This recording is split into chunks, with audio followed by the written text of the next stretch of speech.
ప్రస్తుతం ప్రతి ఒక్కరిని వేధించే సమస్యల్లో పంటి నొప్పి ఒకటి. చిన్న వయసు వారి నుంచి పెద్దవారి వరకు చాలా మంది పంటి సమస్యలతో బాధపడుతూ ఉంటారు. ఈ నొప్పి వస్తే ఏం తినలేక, తాగలేక సతమతం అవుతూ ఉంటారు.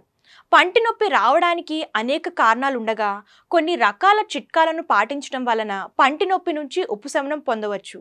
అవేంటో ఇప్పుడు చూద్దాం. ఉప్పు నీటితో నోరు పుక్కలించడం వలన పంటి నొప్పి నుంచి కొంచెం రిలీఫ్ పొందవచ్చు. ఉప్పులో ఉండే యాంటీ ఇన్ఫ్లమేటరీ లక్షణాలు పంటి నొప్పి నుంచి ఉపశమనం కలిగిస్తుంది.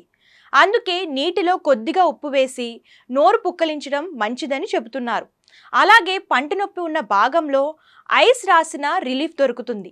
దాదాపు 15 నుంచి 20 నిమిషాల పాటు ఐస్ ముక్కతో నెమ్మదిగా మసాజ్ చేయడం వలన నొప్పి తగ్గుతుంది. అదేవిధంగా పంటి నొప్పితో బాధపడేవారు జామ ఆకులను నమలడం ద్వారా ఉపశమనాన్ని పొందుతారు.